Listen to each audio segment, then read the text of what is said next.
Hi friends, അപ്പോൾ നമ്മളൊരു 3-in-1 game ബോക്സിന്റെ ആദ്യത്തെ ഗെയിം ഈ കാണുന്ന റോളെ മോൺസ്റ്റർ എന്ന് പറയുന്ന ഗെയിം. ഇതിന് നമുക്കൊരു ഡൈസ് റിക്വയർഡ് ആണ്. ഡൈസ് നമുക്ക് തന്നെ ഉണ്ടാക്കിയെടുക്കാവുന്നതാണ്. രണ്ടാമത്തെ ഗെയിം എന്ന് പറയുന്നത് ഈ കാണുന്ന ഒരു ഹെന്നെ കാണുന്ന നിങ്ങൾക്ക് അതിന്റെ കൂടെ തന്നെ നമുക്ക് കുറച്ച് എഗ്സ് ഉണ്ട്. ഞാൻ ഗെയിം ഇങ്ങനെയാണ് കാണിച്ചു തരാം. മൂന്നാമത്തെ ഗെയിം എന്ന് പറയുന്നത് ഇതിന്റെ ഉള്ളിലാണ് സൂക്ഷിച്ചിരിക്കുന്നത്. ഗെയിമും ഈ 3 ഗെയിംസിന് വേണ്ടിയുള്ള എല്ലാ ആക്സസറീസും സൂക്ഷിച്ചിരിക്കുന്നത് ഇതിന്റെ ഉള്ളിലായിട്ടാണ്. നമുക്ക് ആദ്യമേ ബോക്സിന്റെ ഉള്ളിൽ സൂക്ഷിച്ചിരിക്കുന്ന ഗെയിമിൽ നിന്ന് തന്നെ തുടങ്ങാം. അപ്പോൾ ഈ ഗെയിം എങ്ങനെയാണെന്ന് ചോദിച്ചു കഴിഞ്ഞാൽ ഈ ഗെയിമിന്റെ കൂടെയുള്ള സാധനങ്ങളെല്ലാം നമ്മൾ സൂക്ഷിച്ചിരുന്നെന്ന് പറഞ്ഞു അകത്ത് തന്നെ. അപ്പോൾ അതിൽ ഈ ഫേസസ് എഴുതിയിരിക്കുന്ന ബോക്സിലെ ഈ ബോക്സ് ഞാൻ ഉണ്ടാക്കിയിരിക്കുന്നത് ഒരു പഴയ മാച്ച് ബോക്സ് എടുത്തിട്ടാണ്. അപ്പോൾ ഈ മാച്ച് ബോക്സിന്റെ ഉള്ളിലായിട്ട് നമ്മൾ ഇമോഷൻസ്, എല്ലാ ഇമോഷൻസ് നമുക്ക് അറിയാവുന്ന, കുഞ്ഞുങ്ങൾക്ക് അറിയാവുന്ന അത്യാവശ്യമുള്ള ഇമോഷൻസ്, അതായത് ഒന്നാമത്തേത് ഇതിപ്പം സർപ്രൈസ്ഡ് ആണ്, രണ്ടാമത്തേത് ആങ്കർ കാണിച്ചിരിക്കുന്നു, പിന്നെ സ്കേഡ് കാണിച്ചിരിക്കുന്നു, അതുപോലെ തന്നെ ഹാപ്പി, സാഡ്. അപ്പോൾ കുട്ടികളെ ഇമോഷൻസ് പഠിപ്പിക്കാനായിട്ട് ഉദ്ദേശിക്കുകയാണെന്നുണ്ടെങ്കിൽ ഇപ്പോൾ കണ്ടില്ല, എക്സൈറ്റഡ്, സ്കേഡ്, സാഡ്, ഹാപ്പി, ഇങ്ങനെയെല്ലാം എഴുതിയിട്ടുണ്ട്. അപ്പോൾ ഈ ട്രാവൽ ബോക്സിന്റെ ഒരു കാര്യം എന്ന് പറയുമ്പോൾ നമ്മൾ എവിടെ വേണമെങ്കിലും നമുക്ക് കൊണ്ടല്ല, വീട്ടിൽ തന്നെ ഒരു ഏരിയയിൽ ഇങ്ങനെ അടുക്കി സൂക്ഷിച്ചു വെക്കാനായിട്ടും നമുക്ക് ഈസിയാണ്. അപ്പോൾ എന്തായാലും കുട്ടികളെ ഇമോഷൻസ് പഠിപ്പിക്കും. അപ്പോൾ ഉദാഹരണത്തിന് നമ്മൾ ട്രാവൽ ചെയ്യുവാണെങ്കിൽ ഇപ്പം ഇടയ്ക്ക് എവിടെയെങ്കിലും കുറച്ച് ഡിലേ ഉള്ളൊരു സമയത്ത് ഇപ്പൊ കുഞ്ഞിനോട് ചോദിക്കുകയാണ്, വാട്ട് യു ഫീൽ നൗ, എന്താണ് ഇപ്പൊ ഫീൽ ചെയ്യുന്നത്, കുഞ്ഞിന് സാഡ് ആണോ ഈ സ്ഥലത്ത് നമ്മൾ പോകുന്നതിന്, അതോ ഭയങ്കര ഹാപ്പി ആണോ, അല്ലെങ്കിൽ കുഞ്ഞു തന്നെ പറ ഏതാണ് ഈ കാണുന്ന ഇമോഷൻസിലെ ഏതാണ് നിനക്കിപ്പോ ഫീൽ ചെയ്യുന്ന ഇമോഷൻ എന്താണെന്ന്. അപ്പം ഈ ട്രാവൽ ഗെയിം എന്നതിലുപരി നമ്മൾ വീട്ടിലിരിക്കുന്ന സമയത്താണെങ്കിലും കൊച്ചു കുഞ്ഞുങ്ങളെ ഇമോഷൻസ് പഠിപ്പിക്കാനായിട്ട് ഭയങ്കര എളുപ്പമായി. അതായത് വർത്തമാനം പറയുന്നതിന് മുൻപ് തന്നെ കുഞ്ഞുങ്ങൾ പാറ്റേൺസ് ഒക്കെ റെക്കഗ്നൈസ് ചെയ്ത് കൊടുക്കും.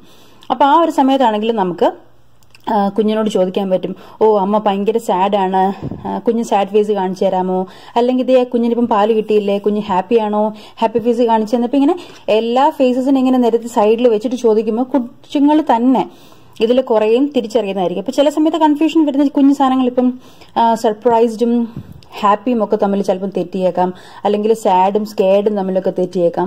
പക്ഷെ എങ്കിൽ പോകെ പോകെ കുഞ്ഞുങ്ങൾക്ക് അത് നന്നായിട്ട് മനസ്സിലാവും. അപ്പൊ എന്റെ മോന്റെ കൂടെ കളിക്കുമ്പോൾ ഭയങ്കര രസമാണ് അവന്റെ എക്സ്പ്രഷൻസ് ഒക്കെ കാണാനായിട്ട്. സർപ്രൈസ്ഡ് ഒക്കെ കാണിക്കുമ്പോൾ ഇങ്ങനെ വായിലേക്ക് ഇങ്ങനെ കൈ വെച്ചിട്ട് ഇങ്ങനെ സർപ്രൈസ്ഡ്. അപ്പൊ സർപ്രൈസ്ഡ് ഫുൾ പറയാൻ അറിയില്ല, പ്രൈസ്ഡ് എന്ന് പറയും. അപ്പൊ അങ്ങനെയൊക്കെ ഹാപ്പിയും സാഡൊക്കെ ഷാഡായിട്ടൊക്കെ പറയുകയൊക്കെ ചെയ്യും. അപ്പം നല്ല രസമാണ് കാണാനായിട്ട്. അപ്പോൾ ഈ ഗെയിമിന് വേണ്ടി ഞാൻ പറഞ്ഞ പോലെ നമുക്കൊരു തീപ്പെട്ടിക്കൂടോ എന്തെങ്കിലും ഇങ്ങനെ ഒരു ബോക്സ്, അപ്പൊ ആ ബോക്സിൽ ഞാൻ ചുമ്മാ ഒരു മാസ്ക് ടേപ്പ് വെച്ച് കവർ ചെയ്തിട്ട് എഴുതിയെന്നേ ഉള്ളൂ, എഴുതേണ്ട ആവശ്യമൊന്നുമില്ല. പിന്നെ അതിന്റെ ഉള്ളിൽ തന്നെ സൂക്ഷിക്കാവുന്ന പരുവത്തിന് നമുക്ക് ഈ മുഖങ്ങൾ വരച്ചെടുക്കാം, ഒരു കുഞ്ഞു കാർഡ്ബോർഡ് പേപ്പറിലോ അല്ലെങ്കിൽ എന്തെങ്കിലും ഒരു പേപ്പറിൽ. എന്നിട്ട് ഇതും ഒരു കാർഡ്ബോർഡ് പേപ്പറിന്റെ അകത്ത് മുകളിൽ ഞാൻ വെറുതെ നമ്മളുടെ വൈറ്റ് പേപ്പറില്ലേ, വൈറ്റ് പ്ലെയിൻ പേപ്പർ ഒട്ടിച്ചു വെച്ചിരിക്കുകയാണ്. പിന്നെ ഞാൻ ചുമ്മാ കുറച്ച് മാസ്കിംഗ് ടേപ്പ് ഒക്കെ വെച്ച് ഡെക്കറേറ്റ് ചെയ്ത് മാത്രം. അപ്പൊ അതിനുള്ളിൽ നമുക്ക് ആകെ റിക്വയർമെന്റ് എന്ന് പറയുന്നത് ഒരു ഫേസിന്റെ ഔട്ട്ലൈൻ. അതിപ്പം എന്റെ മോനായതുകൊണ്ടാണ് ഞാനിവിടെ ഒരു ആൺകുട്ടീന്റെ ഫേസ് വരച്ചിരിക്കുന്നത്. പെൺകുഞ്ഞുങ്ങളാണെന്നുണ്ടെങ്കിൽ നമുക്കൊരു ഗേളിന്റെ ഫേസ് ഇവിടെ വരച്ചിട്ട് ഇതേപോലെ തന്നെ ഇമോഷൻസ് പഠിപ്പിക്കാവുന്നതാണ്. അപ്പൊ ട്രാവൽ ചെയ്യുന്ന സമയത്താണെങ്കിൽ നമ്മുടെ ഒരു ബോക്സിന്റെ അകത്തുനിന്ന് ഇറങ്ങി വരുന്നു എന്നുള്ളത് കൊണ്ട് ഭയങ്കര ഈസിയാണ് നമുക്ക് കൊണ്ടു നടക്കാനായിട്ട്. അപ്പൊ ഇതിന്റെ തന്നെ മറുപുറത്തായിട്ട് ഞാനിവിടെ ഒരു മോൺസ്റ്ററിനെ വരച്ചിട്ടുണ്ട്. അപ്പൊ മോൺസ്റ്ററിനെ നിങ്ങൾക്ക് കാണാം, ഇതിന്റെ അകത്ത് ആകെ ഒരു വട്ടമല്ലാതെ ഒരു സാധനവും ഇതിന്റെ അകത്തില്ല. നമ്മൾ ഇതിനെ സൂക്ഷിച്ചിരുന്ന ആ ബോക്സിന്റെ ബാക്ക് സൈഡ് നോക്കുവാണെങ്കിൽ ഞാനിവിടെ എഴുതിയിരുന്നു ഒരു റോളെ മോൺസ്റ്റർ എന്ന്.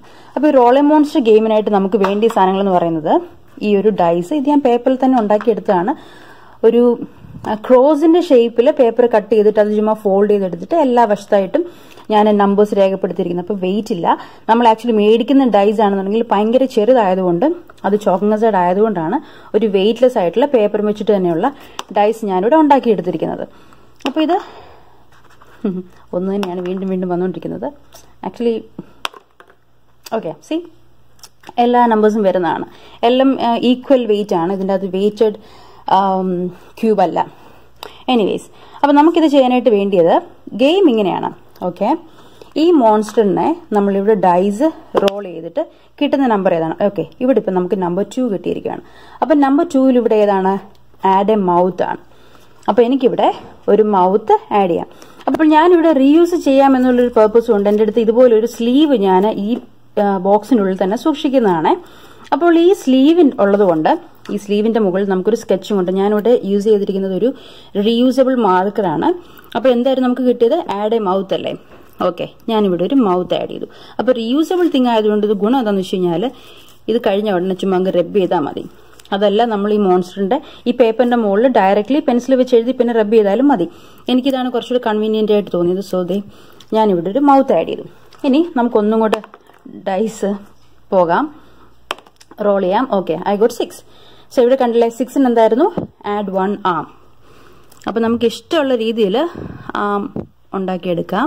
അങ്ങനെ അപ്പം ഇവിടെ കണ്ടില്ലേ, ഞാനിവിടെ ഒരു സിംഗിൾ ഐഡ് മോൺസ്റ്ററിനെയാണ് ഇവിടെ വരച്ചിരിക്കുന്നത്. നമുക്ക് ഇഷ്ടമുള്ള രീതിയിൽ വെക്കാം. അപ്പം സേലയ്ക്ക് നമുക്കൊരു 2-3 കണ്ണൊക്കെ കിട്ടുവാണെന്നുണ്ടെങ്കിൽ ഇപ്പൊ തന്നെ ഒരു മോൺസ്റ്ററിന്റെ രൂപമായില്ലേ. സോ അതാണ് ഫൺ. അപ്പൊ ഓരോ പ്രാവശ്യം ഈ ഗെയിമിൽ ഇങ്ങനെ വലിയ കൺട്രോൾ ഒന്നുമില്ല. ആക്ച്വലി ഈ ഡൈസിന്റെ എണ്ണം പോലെ ഇരിക്കും. So you will be able to make ഭയങ്കര ഡിഫറെന്റ് ആയിട്ടുള്ള മോൺസ്റ്റേഴ്സിന് ഓരോ പ്രാവശ്യം ഉണ്ടാക്കാൻ പറ്റുന്നതാണ്.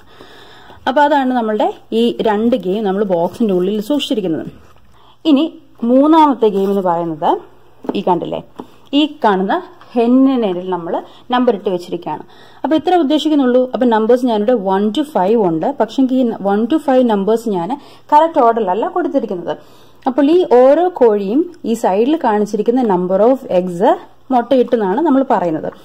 അപ്പൊ ഈ ഒരു ബോക്സിന്റെ അകത്ത് അഗെയിൻ ഒരു മാച്ച് സ്റ്റിക്കിന്റെ ബോക്സ് ആണ്. അപ്പൊ ഇതിന്റെ അകത്ത് ഞാൻ എഗ്സ് സൂക്ഷിച്ചിട്ടുണ്ട്. എഗ്സ് എന്ന് പറയുമ്പോൾ ഇത്രേ ഉള്ളൂ, മുട്ടയുടെ ഷേപ്പിൽ കട്ട് ചെയ്തെടുത്ത കുറച്ച് കാർഡ്ബോർഡ്, അത്രേ ഉള്ളൂ. കണ്ടില്ലേ? അപ്പം ഈ ഒരു മുട്ടകൾ ഇങ്ങനെ സൈഡിൽ വെച്ചിരിക്കുന്നു. ഇതെല്ലാം നമ്മൾ ഈ ബോക്സിന്റെ അകത്ത് സൂക്ഷിച്ച കാര്യമാണെന്ന് വിചാരിക്കണം. അപ്പൊ എനിവേസ് ഇവിടെ നമ്പർ 2 കണ്ടു. അപ്പം ഞാനിവിടെ 1, 2 2 മുട്ട അവിടെ എടുത്ത് വെക്കുകയാണ്. അപ്പൊ ഇത് നമ്പർ 5 ആണെന്നുണ്ടെങ്കിൽ അവിടെ നമ്മൾ 1, 2, 3, 4, 5 മുട്ടകൾ. അപ്പോൾ ഓൾ ടുഗദർ നമുക്ക് 5 മുട്ട പോരാ. നമുക്ക് അറ്റ് എ ടൈം ഇതെല്ലാം നിറയ്ക്കാൻ വേണ്ടി നമ്മൾ 2 + 1 + 4 + 5 + 3 അത്രയും മുട്ട വേണം. ഞാൻ കൗണ്ട് ചെയ്യുന്നില്ല, very bad math. Okay, anyways ഇതാണ് നമ്മുടെ 3 ഗെയിം. അപ്പൊ ഇത്രയും ഗെയിമിന് വേണ്ടിയുള്ള ഫുൾ ആക്സസറീസ് നമ്മൾ ഈ ഒരു ബോക്സിന്റെ ഉള്ളിൽ തന്നെ നമുക്ക് സൂക്ഷിക്കാവുന്നതാണ്. അതിനോടൊപ്പം തന്നെ നമ്മളുടെ ചാനലിലെ ഫ്ലാഷ് കാർഡ്സ് നിങ്ങൾ കണ്ടിട്ടുണ്ടെങ്കിൽ കുട്ടികൾക്കായിട്ടുള്ള ആക്ടിവിറ്റി ഫ്ലാഷ് കാർഡ്സ് അപ്പോൾ നമ്മൾ ട്രാവൽ ചെയ്യുമ്പോൾ നമുക്ക് ഈ ആക്ടിവിറ്റി ഫ്ലാഷ് കാർഡ്സിനൊപ്പം തന്നെ ആവശ്യമുള്ള മറ്റ് സാധനങ്ങൾ, ഇപ്പൊ നമുക്ക് പേപ്പർ വേണമെങ്കിൽ കുറച്ച് എക്സ്ട്രാ പേപ്പേഴ്സും പെന്നും ഒക്കെ സൂക്ഷിക്കാം, ക്രയോൺസ് സൂക്ഷിക്കാം.